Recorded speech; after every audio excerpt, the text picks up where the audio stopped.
Welcome back to the Eagle Exchange.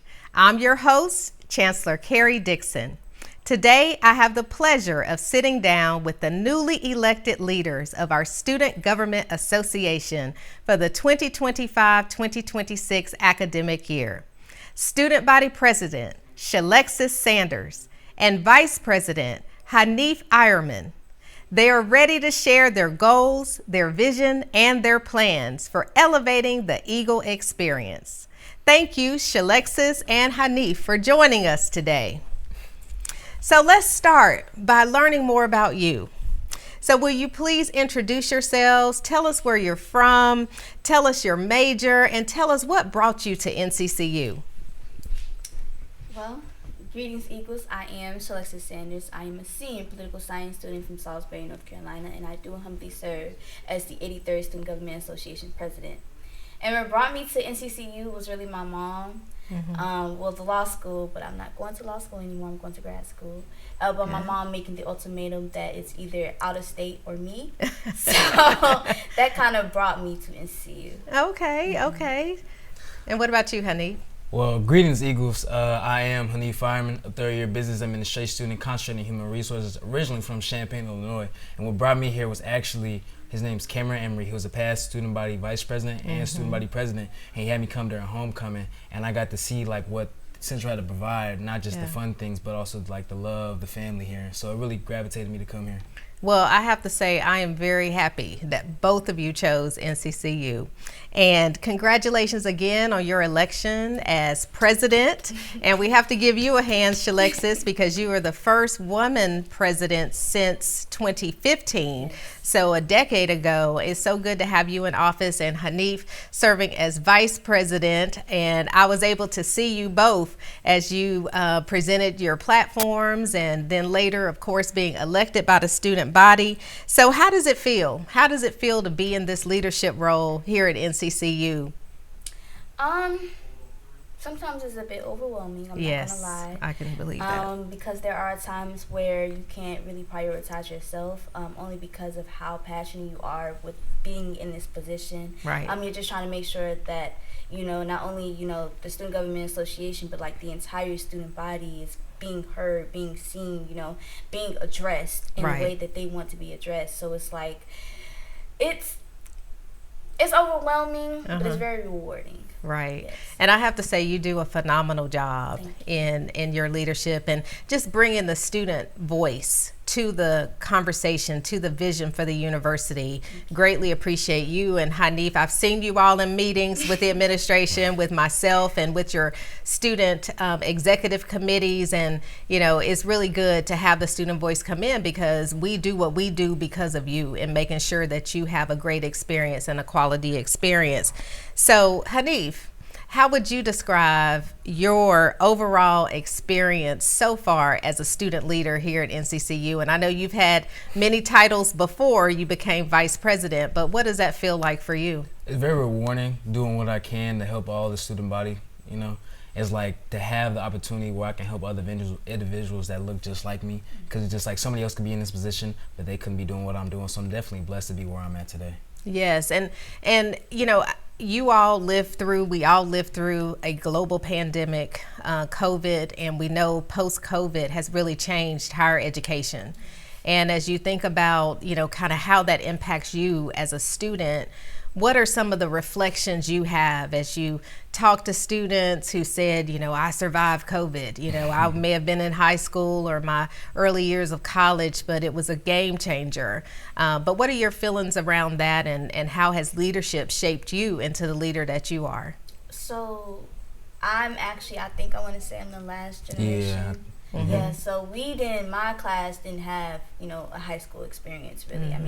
I think thank God we were able to graduate, in person, but we didn't really have the experience in high school. So when we came to college, we didn't have, the English skills to write an essay. We didn't have the skills to be in college, period. But thank God that we were here. Right. But I'm reflecting on, the class of 29 who did have, that high school experience. Although they did miss I think middle school, 1 or 2 years of middle school, they kind of show the difference between my generation and their generation. I feel like it's definitely a shift because they didn't get the experience what high school was before COVID. You know what I'm saying? Because like the seniors were just different. You know what I'm saying? They were like adults in a sense, but now I feel like it's been a shift because they didn't get to see what it's supposed to be like when you get older. And then COVID caused us all, HBCUs, you know, as you think about it, and as I think back to my previous chancellorship at another UNC institution, we were not prepared, or we didn't know if we were prepared to pivot into the usage of technology, the way in which we were having to use technology so much more than ever, especially with classroom instruction. And like you said, there were counties in North Carolina who did not have the broadband or the the necessary tools in place to help with learning online. And so some of our students did, of course, have to go through that rough patch, but still be prepared to be successful in college. But I think for my class, it's actually, a blessing because when we look back, I mean, some of us did fail, because we weren't attentive. We were all like either sleep online or we just couldn't, learn online. But now my class is about to graduate in May or fall. So it's like, it's kind of a blessing for us because, we look back and we can reflect like, I was here, I failed this class, I did that, but now I'm in college and now I understand things. And one thing I can say about NCCU is they adapted with us. It wasn't a time where they weren't in our corner or you all weren't supporting us. Even you coming here, kind of late, you all made sure to be there for us. And that's something that my class can definitely appreciate, the classes before as well, because it's like we came here feeling alone, but you all didn't make us feel alone. So yes, and that resilience and the grit, the determination to be successful. I mean, when I started here at NCCU just a little over a year ago, I was absolutely amazed at just how talented and how focused and how much determination the students have here to be successful. And you look at the alumni base and you look at all the great things that they're doing in their careers, and I just see it as a responsibility to make sure that you have a quality education so that you're able to be shaped to go off and do great things in your career when that time comes. So you're right. I mean, it's all of us all in together in making sure that we were able to survive that pivoting of a global pandemic and what that meant as far as adapting technology and aligning that with the curriculum so that you could continue to learn and be prepared. So what inspired you to run for student government as a leader, as president and vice president? What was it that said or spoke to you, or who spoke to you to say, hey, this is something I can see in you that you may not be able to see in yourself, but I see that leadership quality in you, so go after it and be the best leader you can be? Would you like to go first? I can go first. So for me, it was because my friend Cam, he was student body vice president when I was in high school. So he had me come out during homecoming. Like I said earlier, I got to see the tradition, the love and everything. But I only got to see that because he was in said position. So I was like, okay, cool. When I come to college, I'm gonna become freshman class president. I wanna climb the ladder like you did. So I got in a position, I campaigned well, did what I needed to do. But it was only then when I got in the position, I got to see how much work they actually put in. Like you would see like them at the games, or you may see them on TV, or whatever the case may is. Get to see the good things, but you never get to see all the hard work that SGA does until you're inside SGA. So when I got inside SGA, I was like, whoa, this is a whole different thing that I never even knew it was about. And I had such a close relationship with Cam at that time, because when I became freshman class president, that's when he became student body president. I got to see the tireless work he did, He was always in the office, late night, him and Amaya just always working. I was just like, man, how much passion I put into this. This is something I want to have passion for. So then as I continue on throughout my years, I became the executive assistant to the student body vice president next year to learn the position before I got into this position. And I was like, you know what? Seeing how much work y'all do, the passion that y'all do for others, really inspires me. I definitely want to keep working for other people. Definitely. And Sha'Lexus, who I also refer to as Madam President, who inspired you, or what was your inspiration to run for president of SGA? Yes, so that is actually an interesting story. I want to say that my story is actually a testimony. I tell people this all the time. I did originally start out not being involved my freshman year, and that was definitely my learning year. When I grew tired of being stagnant and losing myself and not knowing or understanding what my purpose was, my professor, Dr. Stanberry, in political science, she actually took a challenge on me. So I got to debate about reparations in front of Erica Alexander and Bishop Barber. Yes. And then right after that, Marcus Bates gave me my first leadership position as Assistant Director of Political Action Community Engagement. And I was always the kind of person who just loved being behind the scenes. Like, I had these great ideas, but I was just so scared to showcase myself in those ideas. So I just, gave Marcus those ideas like, yeah, we should do this, we should do that. And the ideas were a huge turnout. But when I became Director of Political Action and Community Engagement, I actually seen like the impact that I made on students, and it was almost to the point where it was like, you can't always be behind the scenes because nobody will appreciate you enough. Like, they will know your work, and that's great and all, but they won't know who did the work. Right. And that was kind of one of my biggest challenges, because I was very humble when it came to that, because I allow other people to take credit for what I did, and I allow other people to downplay what I did. But I had these friends, Thisha, Liv, Thisha, Miss NCCU, Liv, Lana, Tiana, and Amber, and they were all pushing me to do better because they knew the potential I had. Marcus did too. Yes. And it was like all these people around me seeing the greatness in me, but I didn't see the greatness in myself. So when I, after I seen the impact I made at Source of the Polls, leading over 1,000 students to the polls, I was like, you know what? I have to go for something bigger. Like, although it may, be kind of, because, I feel like within these leadership positions, we do still kind of get downplayed a lot because nobody sees the work. It still is a lot of behind the scenes. But people know that Sha'Lexus is leading this next initiative. And it's not about, me leaving my name behind, but it's also about me leaving my legacy. Exactly. Me letting people know, like, I'm here for you. I'm here to advocate for you. This is one of my biggest goals. Like, I literally pour myself into other people and leave myself out of drought. And, just this position kind of leads me to do the same thing. But it's also, like I said, very rewarding because I see the impact that I make on other students. And other students take that impact and make an impact on other people as well. So it's kind of like, I'm a people's person. Yes. But I really, really appreciate how you started out your response by saying it's a testimony.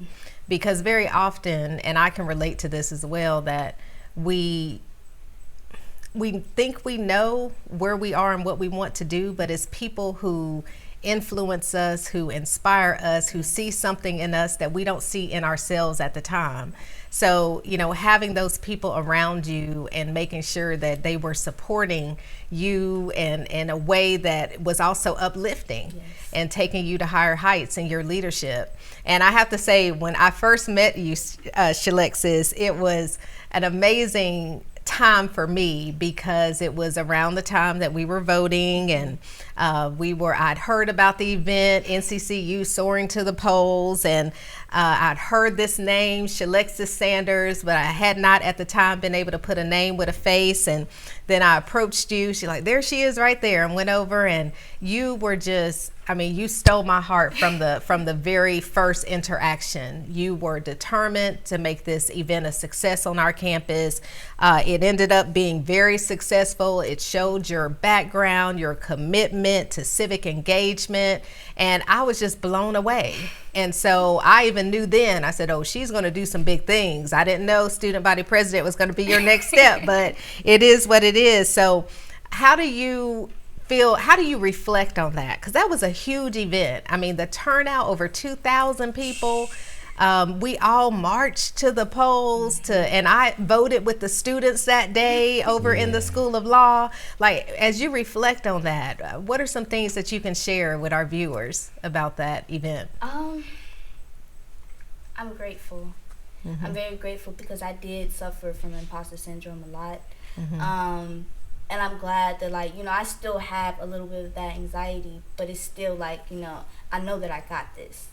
And that's what my mom instilled in me as well. Like, you can put anything you put your mind to. She told me I was going to be the student, not student body president, but the president of the United States. I was going to be Supreme Court judge, all of that. So when you have, people like my mom and people like my friends and markets and even faculty and staff who are in your corner, it lets you know, and it's a huge reminder that you got this. And that's why I want students to also understand that the point of the growth administration is to let them know, like, we not only are we here for you, but we want you to be there for yourselves. We want you to take a chance on yourself. We are going to take a chance on you as well. I'm going to point you in the resources who could take a chance on you. But it's like, you have to meet us in the middle and meet yourself in the middle, because if you want to make your family proud, you also have to make yourself proud first. That's right. So it's like, I'm grateful looking back at my story and looking back at where I am now and where I'm going to continue going. But yeah. Yeah, and we still want to build that culture of voting on our campus, and the involvement that you all have with civic engagement and service in our community is something that is really a big signature point for NCCU and NCCU students. And so we have a legacy of history right here at this university, really making an impact in that area. When you think about, well, let's start with, you just mentioned it. You titled your administration the Growth Administration. So can you and Haneef talk about, what does the Growth Administration mean to you? It means to evolve. Evolve, get involved, all of that. The Student Government Association did kind of have a bad rep on them. And one of Haneef and I goals were to make sure that students know that we're here for them. So we started off in the summer at SOUL orientations. We started talking to freshmen at Fried Chicken Wednesday. Like, it wasn't times where we only were there for our morning session, evening session. No, we were there throughout the day, making sure that students knew our name and that they knew that we were here. And within the growth administration as well is to make sure that student voices are implemented in every room. Because I remember being at the HBCU caucus convening in Tennessee. Was I the first student there? Yes. So I was, the only student there. I was the first student to be in a room like that. And I thought, it's kind of not fair that I'm the student. Like, although I'm student body president, it's important for other students to be here and learn this knowledge and share their voices as well. So one of the initiatives I did implement was to make sure that, like, academic affairs, I put a representative in each college, like College of Business. Yeah, College of Business, College of Social Science and Humanities, all of that, just to make sure that they are getting the student perspective, because I know one of the things you guys said was that it's important that we get the student voice, because, it actually widens the horizon of what we're thinking. So that's basically the growth administration, just making sure that we implement that leadership development for those students who wants to get involved but don't know where to start with, that we implement those student voices in places that you wouldn't even think those student voices would be in. Well, I have to say, I commend you for preparation and representing what you have instilled in the title Growth Administration. So you all know a couple of weeks ago, you have a seat on the Administrative Council, and both of you showed up at my meeting of the Administrative Council, and you came in prepared. You came in prepared, and I want our viewers to know this. You came in prepared. I was looking down at the table. We're sitting at the executive table, and y'all were sitting there, and you had your questions already written, and you were ready. And I really did appreciate the fact that you came in with those questions prepared. You were asking questions and advocating on behalf of the student body. And then it gave an opportunity for us to give you insight. One thing that's important to me is that I lead on transparency, and I wanted you all there to hear the discussions, to hear what we were thinking, to get your feedback, to see, kind of how the student role plays into the decisions going forward. Because what makes us great is the fact that we're able to come together, make the tough decisions, make the bold decisions, but at the end of the day, it's about the success of NCCU, and having that student voice in there is critical to our success. So I appreciate that, and I look forward to you all coming to every Administrative Council meeting, and that you bring those questions that you have and what you hear from students that you need some answers to, because that was a great forum. Do you think to get that information and to go back with some facts to tell the student body? Did you all feel the same way? Yes, definitely. definitely. Because I know some students who were definitely concerned about things like parking and all of that. So it was very informative. The meeting was very informative to the point where we could go back and inform our students. So thank you for that. Right, right. And that's what it's about, working together. I am a chancellor who believes, the student voice is critical and important to our success. So I just appreciate the leadership that you provide in that area. So Haneef, I'm going to go back to you.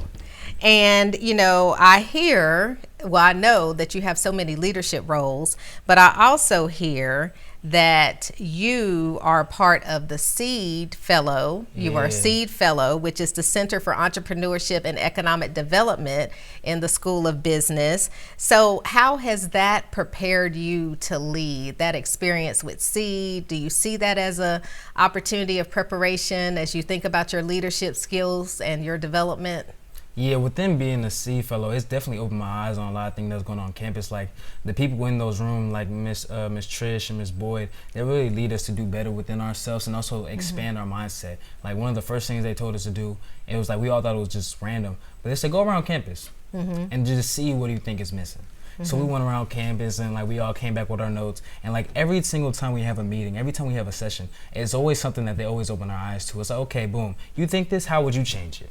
What would you do? You know what I'm saying? They kind of put us in a position where it's like, well, we got the power, what we gonna do? And they also present us with the idea of they encourage us okay, well, if you feel like this should be on campus, let's start it. You know what I'm saying? Not only do they listen to us, but they help us get our ideas out there. And I definitely think that's important as a leader, to listen to your peoples and your peers, what their thoughts are, so then you can help them get that into action. Because you can be in the highest position possible. Without listening to anybody else, though, you're not gonna be a good leader. Right, that's true. That's true. And so when you think about your top priorities for this year and SGA and the growth administration, how do you see those? Well, what are those top priorities, and how do you see them coming to fruition so that future generations of Eagles look back and say the growth administration did that?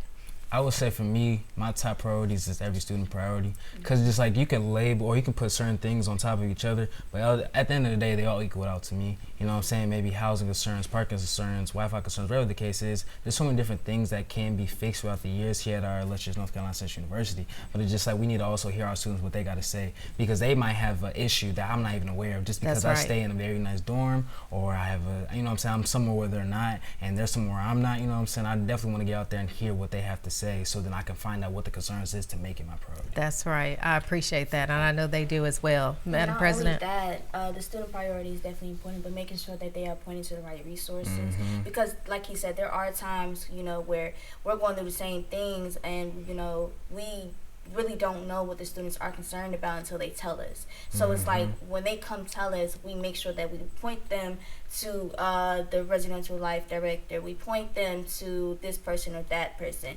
Just making sure that, we're here for them, but we're also connecting them to the right people. Right. Because we're also students, we also understand. Because it was once upon a time, me and Sha'Lexus were freshmen, and we may have dealt with issues that they're dealing with now. So it's just we understand not having those resources. So now that we're in these set positions, we want to make sure that we're allocating and letting people know what they need to do and where they need to go to. Right. Well, that's great. That's great. So one final question before we play some rapid fire. Let's have a little fun. The last question is, what does it mean to you to soar like an eagle at NCCU? What does that mean to you?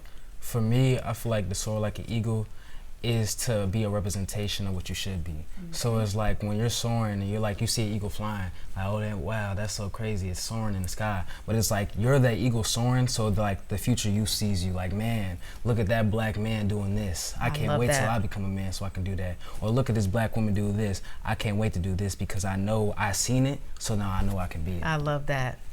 Anything, Madam President? He said it. Sorry. He said it. It's really just envisioning yourself where you want to be, not looking at other people, but, making that plan and that dream in your head. Like I said, anything I put my mind to, I can do it. That's and I right. want people to understand, soaring like an eagle is making sure that you are the representation of you. That's right. That's right. Well, that's great. I am so happy to serve with the two of you and leading the students and leading this great university together.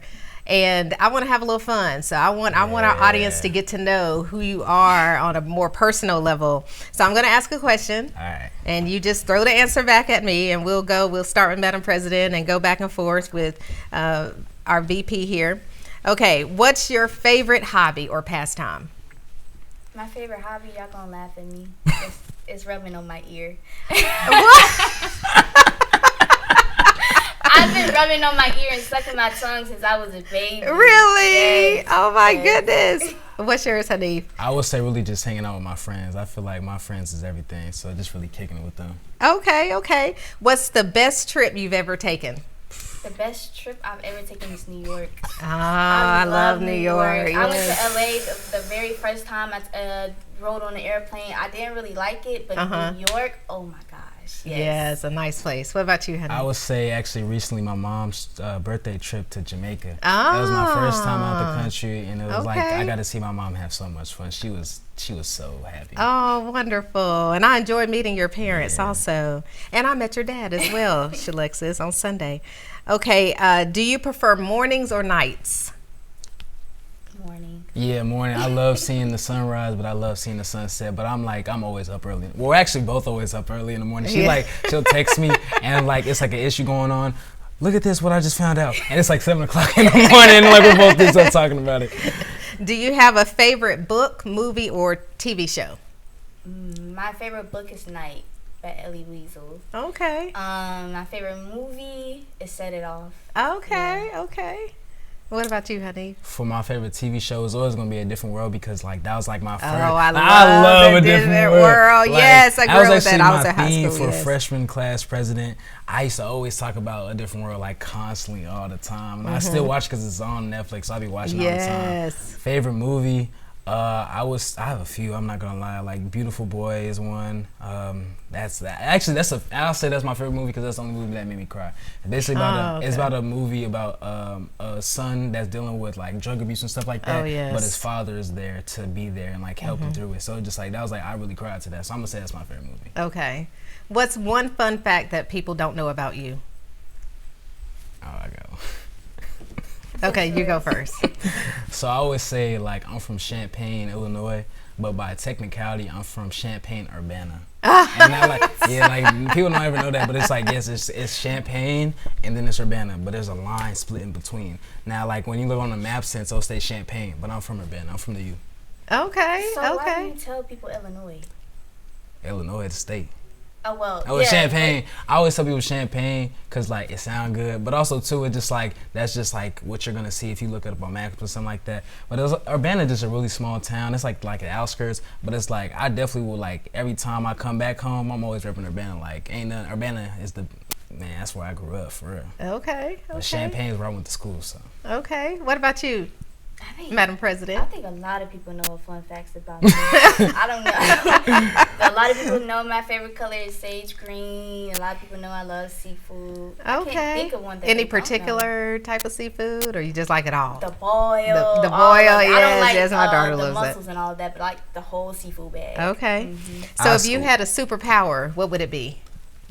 I already know mine. I would probably pick speed. And the reason why I say speed is because I could travel across the world really fast, you know what I'm saying? But also too, I could really just traveling. Cause if I could just run back home, see my parents and stuff like that, that'd be cool. Right. If I could run, go to Jamaica, go kick it over there. If I could just go run to Japan, see what that's all about, and I could be there in a second. I could, man, what? It sounds like a great time. Also too, working, boy. Imagine getting all that work done in a second. A year's work in a second, man. I'd be happy. What's that superpower where you can be in multiple places at once? I mean, technically speed, but you. No, it's you. Say if I'm here and then I'm in my office. Oh. Yeah. I don't know the exact term. Is it telekinesis or something? Telekinesis. Yeah. I think that's when you can use your mind to levitate things and speak to people through their head. That's right. But we get it. What you're. Yeah. You need to be cloned. Yeah. If I had a clone, I had a clone at work. I had a clone in the office. Everybody needs me everywhere. So one last question, Haneef. Because I heard you do this before we started our show. What's your go-to karaoke song? Really? And give us a little bit. Give us a few lines. Let me think. I don't know for real. Like I sing anything for real. Like you got a request? Give us a couple of lines. Dang, what should I sing though? Like, Sing Can We Talk? can we talk for a minute? Girl, I want to know your name. All right. Look, that's my year, my old school. Yes, I love that. Old school. Love it, love it. But thank you to both of you. Thank you so much. It has been a pleasure speaking with Sha'Lexus and Haneef, our president and vice president of student government. I've really enjoyed learning more about you and also hearing your vision for NCCU student body for this academic year. Thank you for sharing your passion and leadership with us today. It was such a pleasure. Looking ahead, the Eagle family has several exciting moments to look forward to. On September 20th, 2025, we'll take on our rivals at Truist Stadium for the Eagle Aggie Classic. And the following day, September 21st, Antioch Baptist Church in Durham, North Carolina will be hosting an NCCU Day. And of course, October brings one of the most anticipated celebrations, the Ultimate Homecoming Experience, October 17th through 25th, 2025. To close out this episode, I am excited to introduce the Chancellor's Ambassadors, which is a new student leadership program that will strengthen connections across our campus and community. More information will be shared soon on the application and selection process for this new initiative. Please stay connected with NCCU through our social media channels for more updates. Thank you for tuning in, and as always, Eagle Pride Amplified.